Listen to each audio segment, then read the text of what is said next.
especially last night. I did have a great time, gave me a chance to see most of you and talk to you and tell lies and stories. And pick up the rounds.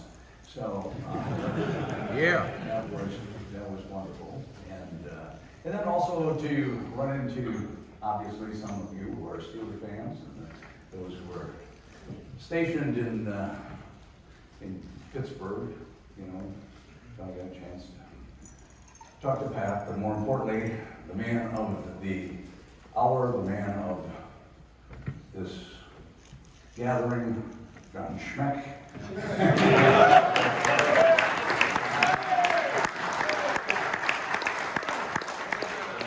you for all your years.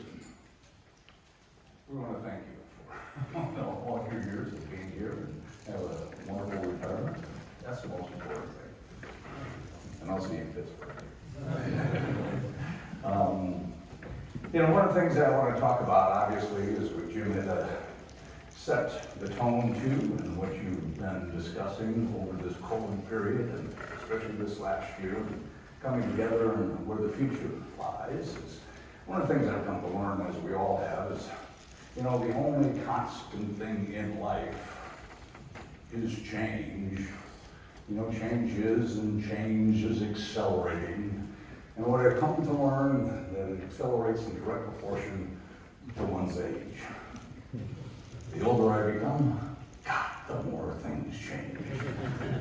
But as much as things change, you know, some things just don't change. In the book River Horse, the author, William Least Heat Moon, wrote that our physical components change every 7 years, so that our brains continuously pass memories off onto a complete stranger.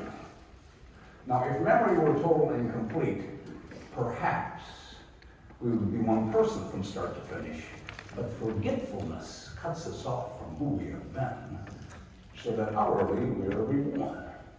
Now, you tell you that in the context only because of the fact that I am now in my 8th decade of creating memories. And although I may not be the same person I was when I was walking in the rice paddies in Vietnam, or the last time I wore a uniform in the National Football League, but the highlights of my life, much like the highlights of each and every one of our lives, are forever etched in our minds. It's not that I have forgotten who I am or what took place in my life, but it's usually the good people that I have an opportunity to speak to that has forgotten who I am and how I single-handedly won those 4 Super Bowls. But you have to understand it was a wonderful opportunity. And it just reminds me of the fact that we live in a culture of opportunities and not necessarily a culture of entitlements. And that's based on the simple premise that as long as we have choices within our lives, then basically we are free people. But with choice comes a responsibility. And that responsibility is one, to be informed, to know more about what is taking place within not only this company, but within the industry. And then secondly, having the courage to act on that information. So if we have choices in our lives, then from my perspective, we really only have 2 choices. One is to be less than we're capable of being, to do less, be less informed, less involved, or secondly, or more simply, to do more. So if we have choices, then basically we really only have one choice, and that is simply to be the best that we can be. But it raises for me the myriad of questions of why. Why do some people succeed in their quests when others seem to fail? Why in the world of sports do some teams consistently win when others seem to lose? What then are those ingredients that allow us individually and thus collectively to reach that potential? Well, to answer that question, I would like to tell you a story. Although it would be my story, but I'd like you at least to listen to it from the point of view that we all have a story of how we got to where we are today. Obviously, the roads that we've taken to get to this point in our lives are very different, but the experiences are pretty much the same. I mean, the ups, the downs, the successes, the failures, the barriers that we all face. Now, Most of my life has been involved in the world of football, on one level or another. And even though it's been my life and my passion and my focus, I've also come to realize that I do share this world with some people who could care less about what is happening in the world of football. And some of those people may be sitting right out here this afternoon. Now, whether or not you like the game of football, you at least have to admit that it's become part of the fabric of our lives. I mean, whether it be in high school or college or on the professional level, it is a game that is what now on television, 24 hours a day. It's in our local papers, radio talk shows. It becomes the topic of conversation within our homes, within the workplace. Some of us have played the game, friends have played the game, our family has played the game, our kids have played the game. And football is much like life, if I can make that analogy. And why is that? Well, think about it. Whether it be a game or a season, there's what? There's a beginning, there's a middle, there's an end. There's birth, there's life, there's death. And depending on how your team has performed, there may be a mourning period, and then there's a renewal. And we'll repeat that process week after week, and thus season after season, and it creates one word, football does, much like life. And that one word is hope. God, I hope they get it together this year. I hope we have a great coach. Oh, I hope we have a great draft. Oh, I hope we get the right players. Oh, I hope kids can have a great experience. I hope nobody gets hurt. I hope we can win. I hope we can get to the playoffs. I hope we can get to the Super Bowl. And even if your team doesn't get to the Super Bowl, we hope the team we like the least beats the team we hate the most. And I was very fortunate to be able to play with that team that now allows me to wear those 4 Super Bowl rings from Super Bowls 9, Super Bowls 13, Super Bowl 14, and do you know how many Steeler fans it takes to change a light bulb? Don't hurt yourself. The answer is 5, obviously. 1 to change a light bulb, the other 4 to talk about how great the 70s were. Anyway, 74, 75, 78, 79, 1 against the Minnesota Vikings, 2 against the Dallas Cowboys, and the 4th against the then LA Rams. But you have to understand that having 4 Super Bowl rings poses a lot of problems to me and raises a myriad of questions, much like I got last night from some of you, like, geez, Rocky, I mean, you got 4 Super Bowl rings. Do you change them every day? I mean, how do you decide which one to wear? I mean, which one's better than the other one? Which one do you like more than the other one? Well, I have to tell you in all honesty that this one that I wear on my right hand from Super Bowl 13, the second time that we had played the Dallas Cowboys, is the one that I wear all the time, and for various reasons. One happened to be the best game I played in all 4 Super Bowls. Technically, it was the only game in all 4 Super Bowls that I had scored a touchdown. But you also have to understand that it was just not an ordinary touchdown, okay? It was just not a run-of-the-mill flop your body over the goal line counting it a touchdown, because really, think about it, that does not take a whole lot of skill. I mean, any dumb spot you can do that from 1 yard out, just give the ball, let him fall over the goal line. No, this one was one of a great athletic achievement. One of an extraordinary ability. And for those of you who may remember it, now those many years ago, I want to thank you very much now. For those of you who don't remember it, some of it wasn't quite not in focus, and although you may remember that the Steelers had put them in Rocky Bleier did do something, well, I'd like to make sure that before we leave here today, is that touchdown will be forever etched in your memories. And so I'd like to take you back briefly in time to that game all those many years ago, the second time that we played the Cowboys. And, well, we knew it was going to be very toughly fought. Because in fact, you just don't play the Cowboys twice after beating the first time. And expect them to roll over and play dead the second time. That game at seesawed back and forth, especially in the first half, when all of a sudden the score was tied, 14-14. But we got the ball back. But more importantly, we got momentum on our side. We started to drive the ball down the field. And all of a sudden we found ourselves down on the 7-yard line. It was 3rd down with 1 yard to go for a first down. Imagine this. We break out of our huddle. Franco Harris, my running mate, is lined up behind Terry Bradshaw, our quarterback. I am to the right of Franco. The play that had been called was just a quick pass play to the halfback myself, where I go at a 45-degree angle down to the line of scrimmage, cut down the line of scrimmage at another 45-degree angle, catch the ball over my shoulder, take a 90-degree turn up the field, pick up 1, 2, 3 yards depending on how the Cowboys would react. And they always reacted well. Well, when the ball was snapped, none of that happened. I did break out of my stance, but my opponent jumped across the line of scrimmage and took my path away from me. So the best I could do was cut it short, and I took that 90-degree turn up right in front of him. Now, in the meantime, Bradshaw was faking a Franco Harris into the line of scrimmage, and when he pulled that ball out, looking for that receiver, myself, down that line of scrimmage, and when he did not spot me, being the smart, intelligent quarterback that we perceived him to be, it finally dawned on him that it might be a broken play. So he took the ball underneath his arm and he started to scramble to his right. And as he scrambled to his right, that sideline was looming up, opposite side of him, larger than life. Neanderthal beings with lobotomies chasing him down. And then it happened. Maybe once in a lifetime will you ever experience it when all time just seems to stand still. And our eyes met across the field.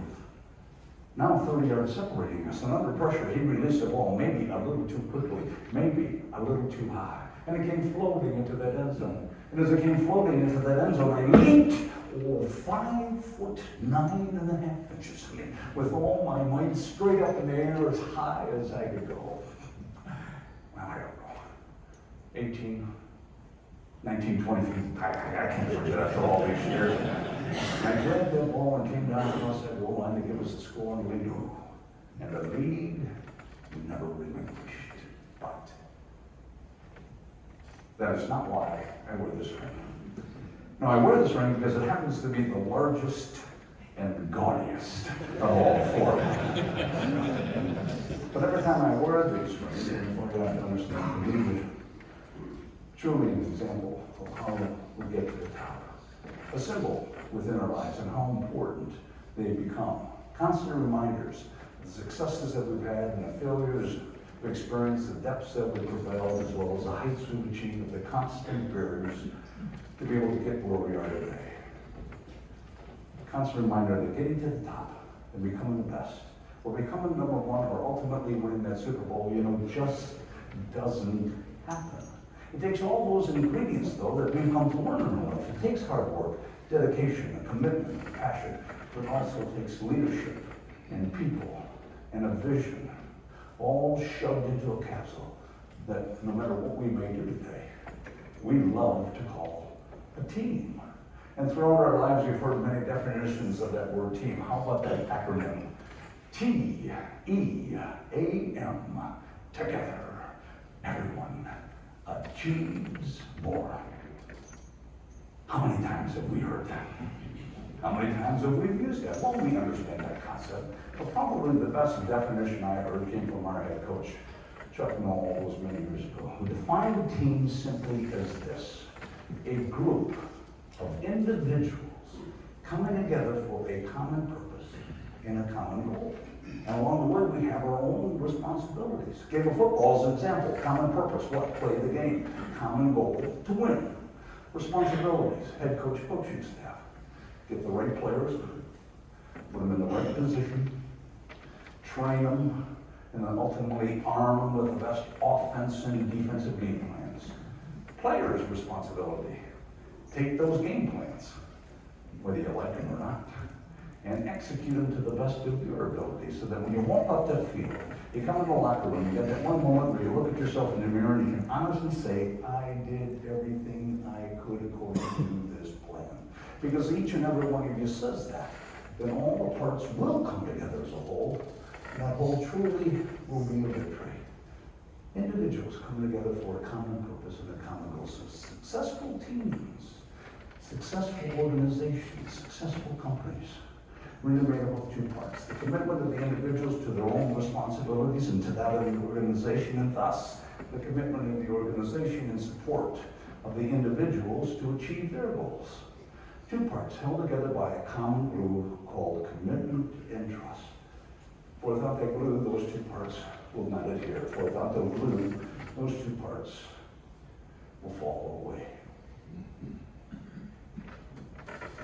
Now, if football is a microcosm of our society, then what happens in the world of football happens in our lives. And what we like or don't like maybe that is happening on that big playing field today is maybe what we like or don't like that is happening within our own existence. When you see the game of football change, when free agency came in the marketplace, trying to get more out of people in a shorter period of time, even though the model changed, those ingredients that allow teams to succeed still remain in vogue.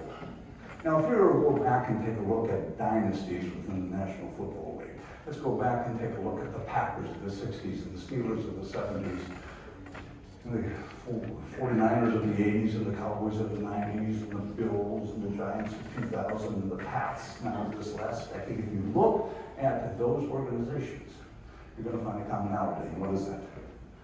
At the helm, in each and every one of those cases, definable head coaches. Leadership. Two, people. You can't win unless you have the talent to do so. Thirdly, creating a vision of what you want to become. And fourthly, buying into that vision. Now, you have to understand that little concept just did not dawn on me. I'm not that bright. It's something I have to learn, like all of us, on the job training. And I learned it by playing with that team in Pittsburgh. But to understand success, we must understand our what? Our past and our culture and where we came from. And so in this case, very briefly, I have to take you back to 1933 when Mr. Arthur J. Rooney spent $2,500 and bought a franchise in the National Football League. And he moved the Northside Sandlot football team into the fledgling NFL. For the next 40 years, it was a team destined to lose. Why? Because it had no long-term vision. It operated on short-term gains, week to week, month to month, year to year, pass the hat, bring a marquee player every now and then just to be able to sell some tickets. It was always the same old Steelers. Wait till next year, hopefully something will change. Actually, it took on the aura of its culture. Because if you think about Pittsburgh, you got to think about Western Pennsylvania. You got to think about the coal mines and the steel mills and the barges up and down the rivers. Just tough, hard-nosed, blue-collar workers working 12, 14 hours a day. Put a roof over their head, meal on the table. It was like the team. Just a tough, hard-nosed, blue-collar team. You played the Steelers, and let me tell you this. They would beat the crap out of you. Never win. Oh, no, that wasn't part of the deal. You knew you were in a tough football game.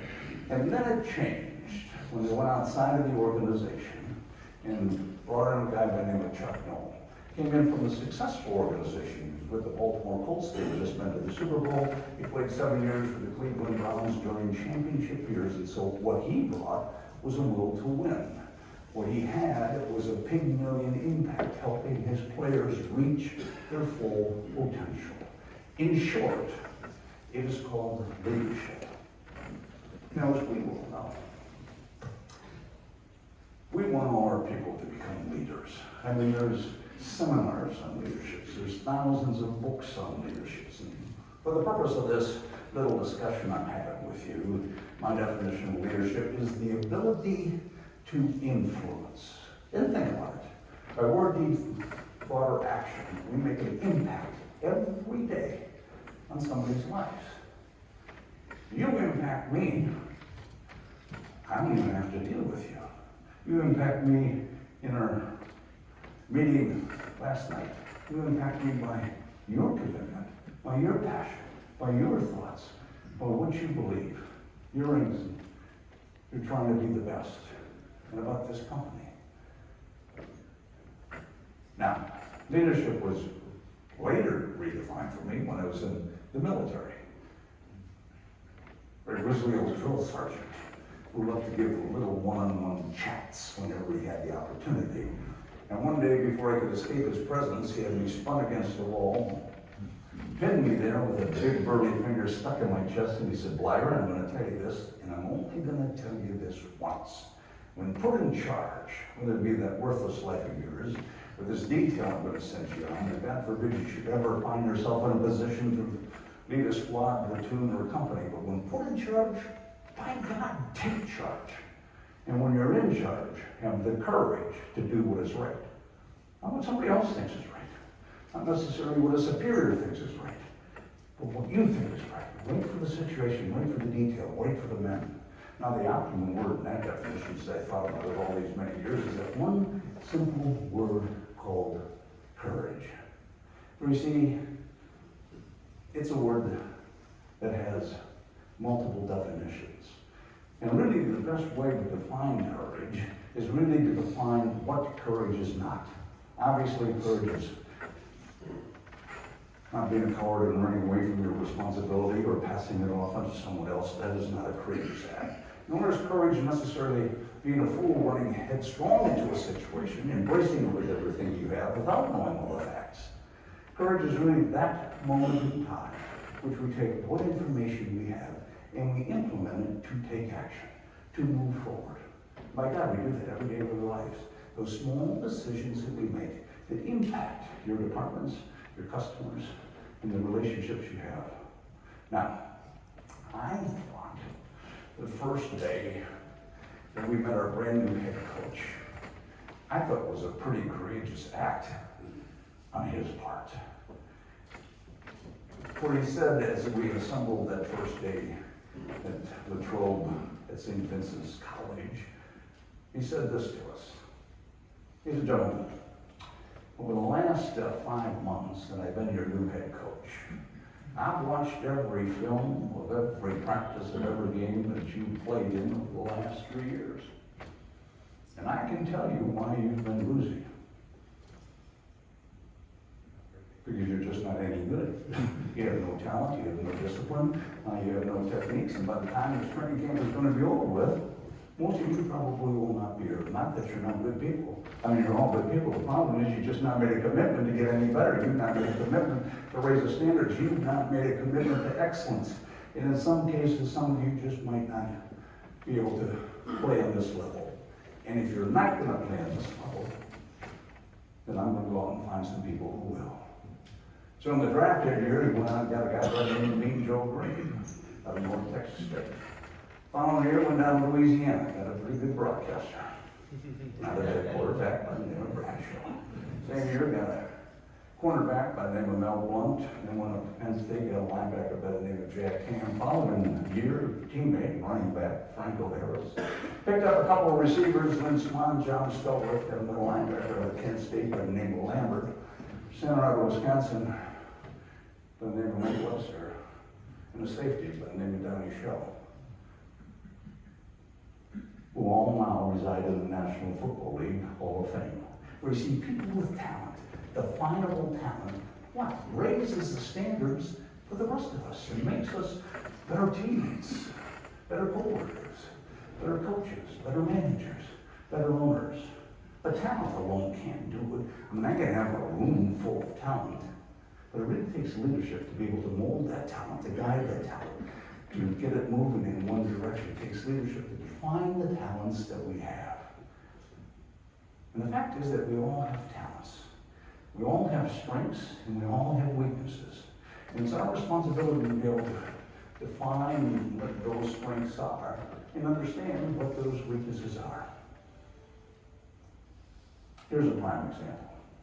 Our illustrious quarterback, Mr. Bradshaw, the #1 pick of the NFL draft all those many years ago, the forerunner of the young quarterbacks today. And I say that in all honesty. Why? Because he was a big man back then, 6'3", 225 pounds.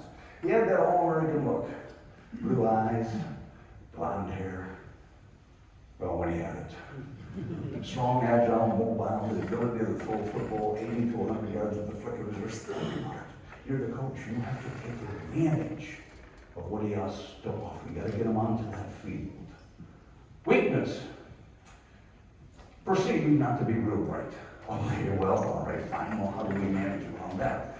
Well, one tack Chuck took was through self-esteem. And he said, Brad, let's put things in the right perspective. You've been a quarterback, think about it, all your life. Pop Warner, junior high, high school, college. And you can become a quarterback here in the NFL when you decide you want to become that quarterback. I mean, I will teach you how to read defenses. I will show you what plays to call. But you have to decide you want to become that quarterback. And when you do, young man, you'll run this team. When you do, you will call your own plays. Now, if there's one aspect of his career, both on and off the football, that he's most proud of, is a simple fact that he called his own plays. Sometime on Fox, whether it be pregame or halftime, the panel will bring up the topic of those young quarterbacks today and how difficult it is coming out of college to play in the NFL because of the size and speed of the players, the complexities of the defense. Howie Long comes down and gives a very erudite response. Jimmy Johnson comes from a coaching perspective. But what they want to listen to is the guy who's actually been there. They want to listen to the quarterback himself. So as the camera pans the panel, and Bradshaw comes back into the view, there's not a little gleam coming off that chrome dome. And he said, you guys are right. I mean, those young quarterbacks today, he said, I'll tell you what, I don't know how they do it. I mean, guys are huge. Guys are quick and fast and bigger than I've ever seen before. But I'll tell you one thing. As much as this game changes, I will tell you one thing. That young quarterback today does not call his own plays. I call my own plays. Roger Staubach, as smart as that man is, did not call his own plays. I call my own plays. Now, what he does not tell you is that we only had 4 plays. 2 running plays, 2 passing plays. He did a wonderful job. One of the things I learned from that is in a complex changing society is don't make things more complex. You have to identify what the problem is so that together we can move forward in a changing environment. And things start to change under Bradshaw's leadership and Chuck Knowles, and we started to win. And we won some more. And by 1972, first time in the history of that franchise, did we win the division and we got into the playoffs. And it was during those playoffs that a blow on one play that changes the course and direction of that team.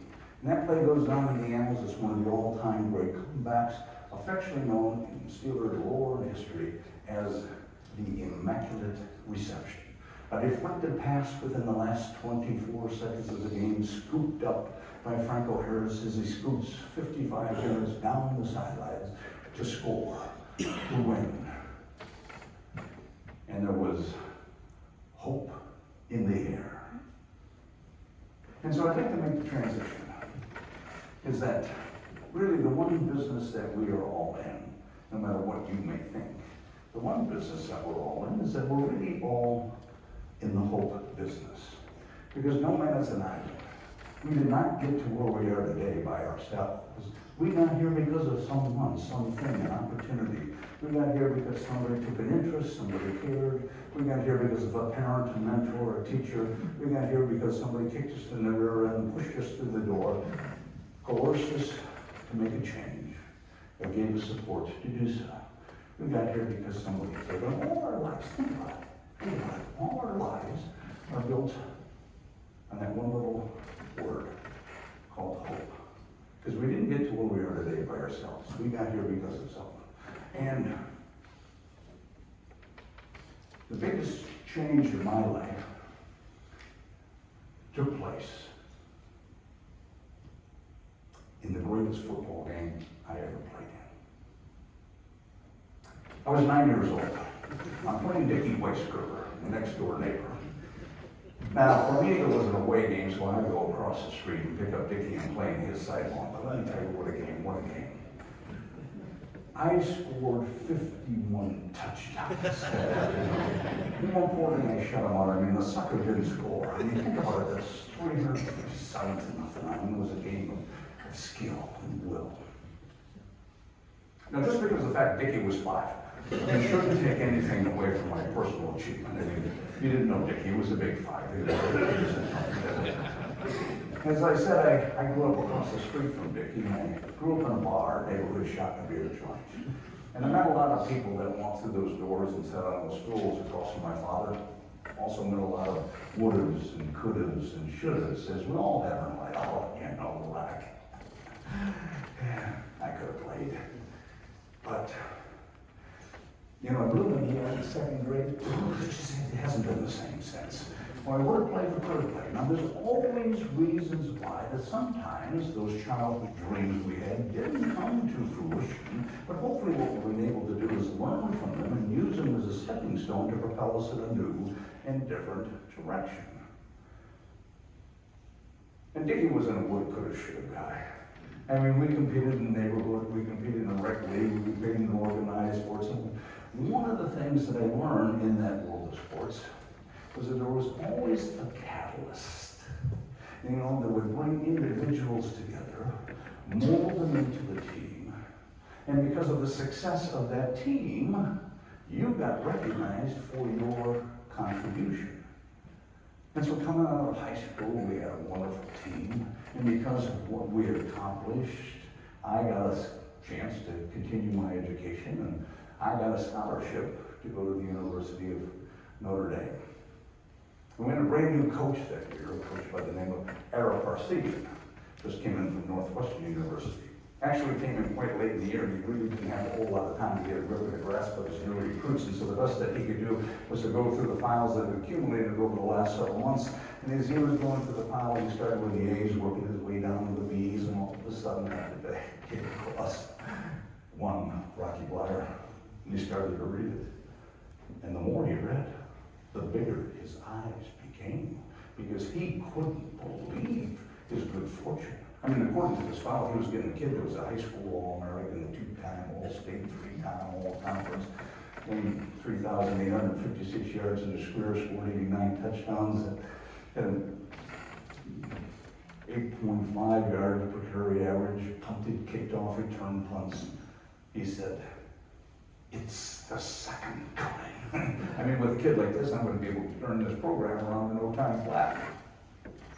Well, unfortunately, reality set in for the first time. I got a chance to meet him. That made me win something like this.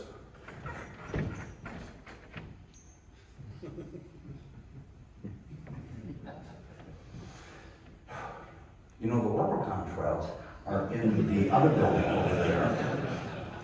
He said, "You're not." "No, but I am." "Don't tell me that." "Why not?" "Look at you." I said, "You're not the same person I read about over here." He said, "You're big enough, you're not fast enough, you'll never be able to compete in this level." A preconceived idea. Well, 4 years later, as I had said, we won a national championship, as Jim had mentioned, became captain of the football team, and I got drafted by the Pittsburgh Steelers. Maybe they were a little more reality-driven than Ara Parsegian was. I mean, that was not the first choice. I did not make their top 10 list. I was the 417th person picked in the draft that year. I was the 16th round draft choice. But you have to understand, from my point of view, there happened to be 17 rounds back then. At least I'm not the last guy to pick. I might have a chance to be able to make this team. Somebody said, "How'd you make the team back then?" "Well, do you remember who played for the Steelers in the 60s? That's how come I made the team. Nobody remembers who played for them at that time. And I played 10 of 14 games that season. And I was sitting in front of my locker at old Pitt Stadium. And the locker room there was cramped and punching, laid out like every locker room before since Blankers were up against the wall, players were on the perimeter. In the middle was a laundry basket with a couple tables. And on one of the tables is where all the fan mail would be deposited. Now, it was a place I had never visited from the first day of training camp up through the 10th game of the season. Not when you're the 417th person picked, playing on a losing team. Nobody knows you exist. My mother, God rest her soul, never even sent me a letter. When all of a sudden, one of the equipment men hollered, "Hey, Bleier, there's a letter over here for you." Well, I stood up, maybe a little too quickly. You ever do that? Got a little lightheaded, looked around to see if anybody noticed, gathered myself together, puffed out my chest, sauntered over to the table, thinking, now who's writing me a letter? Maybe it's a Notre Dame fan that wants an autograph from a former captain. And I got to the table, perused through the mail, and my God, there it was. My first piece of fan mail. I have to tell you, I picked it up very tenderly, opened it up, slipped out the paper inside, unfolded it. It was from my uncle. My Uncle Sam. Greetings, it said. Would like to inform you that you've been inducted into the armed services of your country. Now that was the worst fan letter I've ever received. Like everybody else who got their draft notification back in 1968, there was no lottery back then. I was not necessarily embracing my soon-to-be current change in life. I quickly calculated my options. We had options back then. I could leave the country. Some people were doing that. And not me, I couldn't do that. Okay, fine. Not report. Consequence. Go to jail. Whew, that's even worse. All right. I could apply as a conscientious objector to that war. And coming from Appleton, Wisconsin, what was I going to object about? I could enlist, but that was a 4-year commitment. Being drafted was only 2 years. I could join the reserve or the National Guard. But this was 1968, ahead of the war, all those spots were filled. I was quickly running out of options. Now, we had a game against Cleveland before I had to report, and I thought to myself, hey, you might have another option.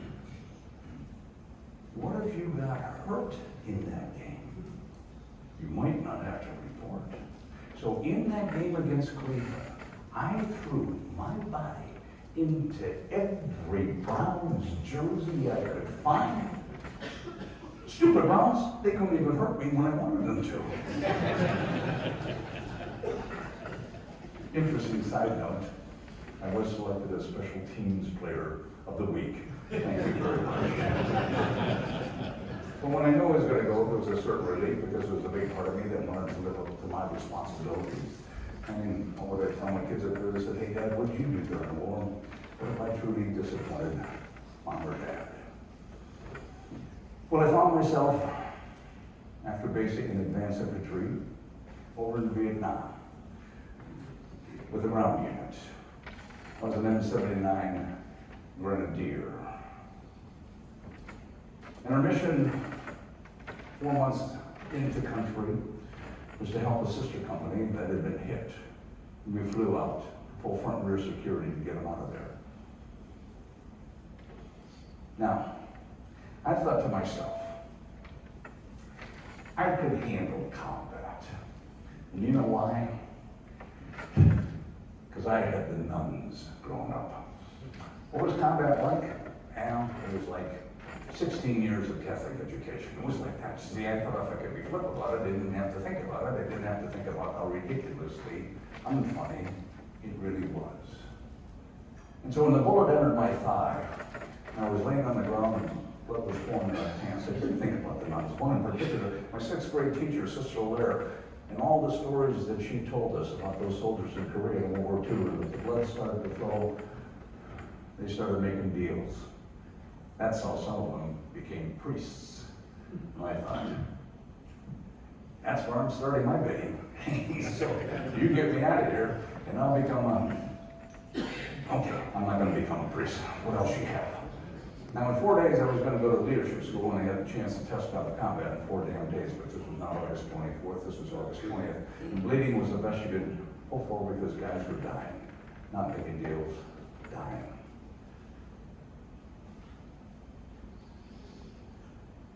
we're getting hammered. And I put my head down for a moment, panic in my chest,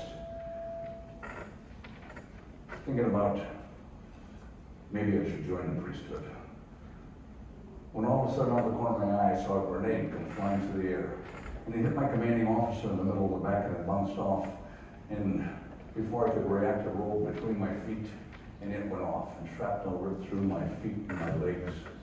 It's amazing what the body will tolerate when the adrenaline takes over, for it's easier to endure the pain than not to breathe. Sister company finally, our platoon finally fought its way down. So our rescuers, with the walking wounded, started dragging us out of there. Half of our unit was either dead or wounded, and I thought I'd won.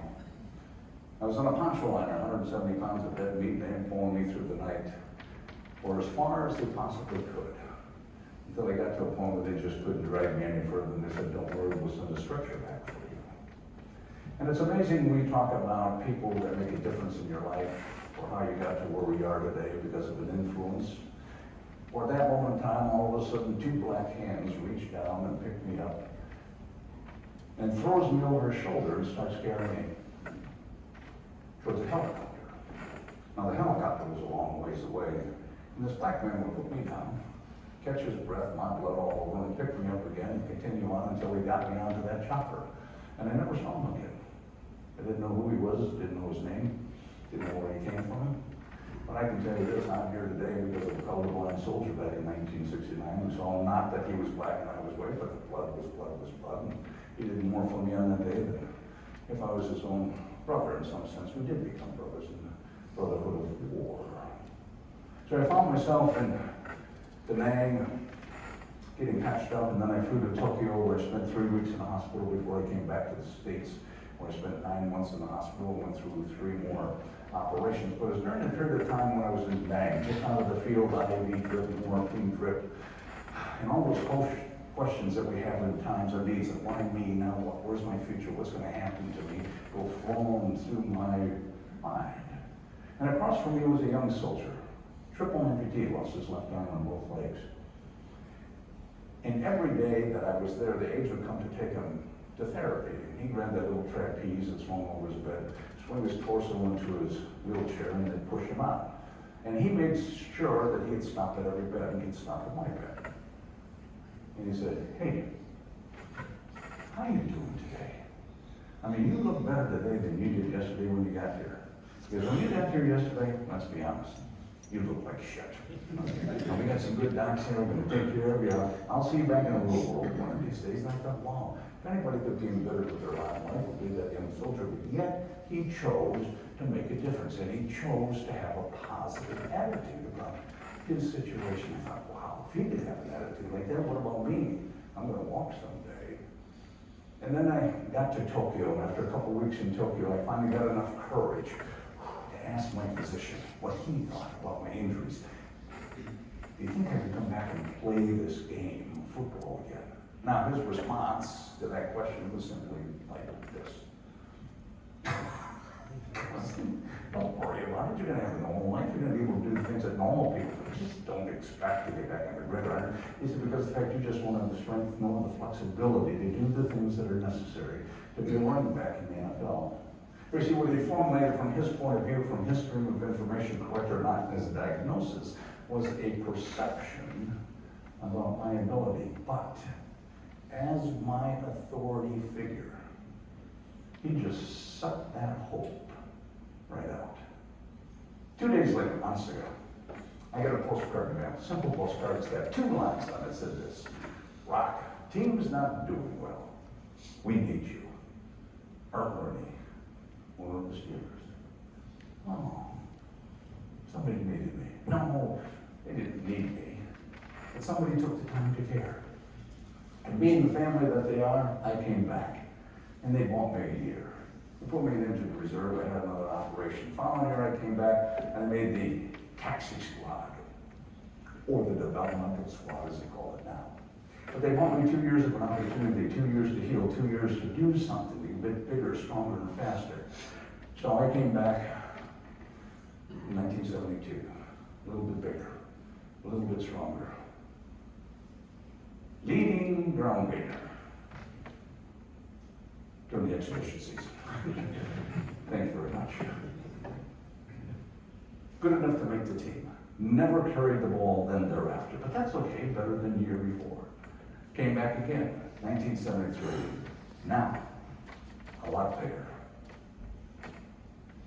I weighed 218 pounds. I bench pressed 465 pounds. I squatted 600 pounds. I carried the ball once during that season. Hey, better than the year before. But all of a sudden, things start to change as you start to think. For my experience, it's been a 5-year process. For me, the following year, 1974, wasn't looking up. To make the team again, I was going to have to fight with every free agent, draft choice, and rookie to do so, and I just didn't think it was fair. Not that life's fair. I thought, well, maybe my life's going in another direction. I did come back, I did make the team, I got a chance to play, maybe not to the level I thought, but hey, that wasn't part of the deal in the rice paddy. So after the 73 season, I left the Steelers. Find my life's work. I was in Chicago selling insurance when I got a call from a teammate of mine, Andy Russell, was captain of the football team. It's coming in Chicago, big sports dinner sponsored by the NFL. Guys are coming from all over the league. Why don't you join us? Hadn't seen you since the end of the season. It'd be great to get together again. I declined because I wasn't going back. He pushed, I declined some more, and he pushed some more. Then he asked me that question, why? And the only thing I could blurt out was, I quit. I'm not going back. And he said, you can't quit.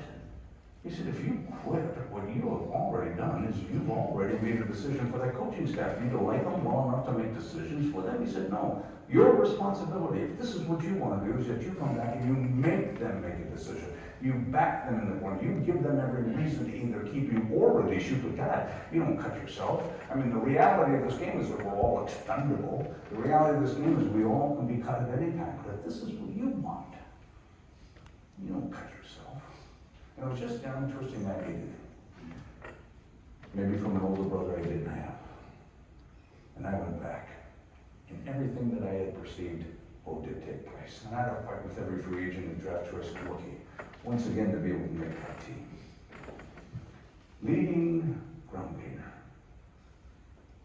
during the exhibition season. Thank you very much. Now, the reason I tell you that, and the reason that I was a leading ground gainer during the exhibition season wasn't because of the fact I was bigger, better, faster than any of those other running backs. No, it was a simple fact that I played more than anybody else. I carried the ball more than anybody else. Given those two simple statistics, I better be the leading ground gainer because all they were providing for me was an opportunity to be able to make this team. And they had to keep me. And I was the 5th running back out of 4 at the beginning of the season. Back playing special teams once again. But unbeknownst to us, Franco Harris got hurt the first game. The backup became the starter. And I became the backup to the backup.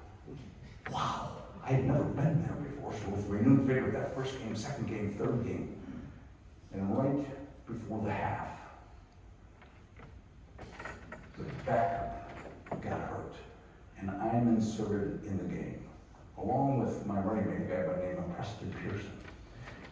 And he breaks one down the sidelines for 19 yards, and he scores and gives us a lead, and we go over halftime. We go over assignments, adjustments, and I'm thinking to myself, who's going to start the second half? Maybe those guys that got you the lead in the first half, and we get to start the second half. And as a team, we win that game. So we get to start the following week, Preston and I. And as a team, we win that game. And the week thereafter, it's a Monday night game, an extra day of healing. Franco now becomes healthy. Damn. But that's okay. At least I got a chance to play, show, prove what I could do. And we had our pregame meal, much like this. We had our breakout groups where all the running backs get together. We go over lessons, assignments, adjustments. Coach gives us the first 3 plays of the game, just in case Bradshaw should forget, so we can remind him of what they are. And he looks around the table and he said, Franco, you and Rock will start tonight.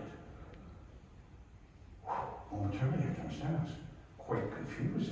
I didn't know we both could play the same position at the same time. When it dawned on me, I was going to play the fullback position as I had been playing. I was going to play the other running back position. Nobody told me that. I wish they would have. I'd been better prepared going into the game. But as a team, we win that game. And so we get to start the following week. And as a team, we win that game. And we start the following week. Bradshaw, Franco, and myself. We play and we win the division. We go to the playoffs and we win the playoffs. And we go to the Super Bowl for the first time. And we win the Super Bowl. And together we play 6 more years thereafter and win 3 more Super Bowls. And in 1976, Franco and I become the second set of running backs in the history of the NFL, each to gain 1,000 yards rushing in one season. And after 12 years, I retired. Now, I tell you that whole story in context, because no matter how hard you work, how difficult things are, there are times in our lives when we want to quit. There are times in our lives when we beat our head against the wall. There are times in our lives when the grass looks green on the other side. Well, I suppose this, and if I would have quit all those many years ago and never had the opportunity to play those 12 years of playing all those 4 Super Bowls or have all those memories. But the reason I got a chance to play wasn't because of my size and speed, 2 things I do not possess, but ultimately because of one talent. And one of the things we have to remind ourselves is that each and every one of us has a talent, different than anybody else's. We have strengths and we have weaknesses. And we have to be able to define the talents that we bring to this organization and the benefits that they have. For you see, prior to that breakout group all those many years ago, unbeknownst to me, Chuck Noll came up to Dick Hope, our backfield coach, and said, "You have a weakness in your backfield. Who is your best blocker?" He said, "Bleier." He said, "Then start him." One talent. And all of a sudden that fine line of one that connected my life came full circle. Much like the fine line of one that connects each and every one of our lives to where we are at this moment in time. You see, if it wasn't for that one talent, I might not have had that opportunity. But then I got to thinking, well, if it wasn't for that one injury, I might not have had a chance to play. Or if it wasn't for Preston's one touchdown, we may have never played that second half. Or if it wasn't for the one phone call, one postcard, one triple amputee, one black man, it may never have happened at all. And that's the power that we have. The power to make a difference. The power to have an impact. The power to change. Because as William Jennings Bryan said, destiny is not a matter of chance, it's a matter of choice. It's not a thing to be waited for, but it's a thing to be achieved in each and every one of our destinies. Along with this company, it's right here in our own hands. We can become what we want to become. So in closing, I'd like to leave you with a few words that have been with me for many, many years, and they go like this. If you think you are beaten, you are. If you think you cannot, you don't. If you like to win, think you can't, it's almost a cinch you won't. Life's battles won't always go to the stronger or faster man, but sooner or later, the one who wins is the one who thinks he can. And you're all winners out there. You proved it. God bless. Good luck. Great.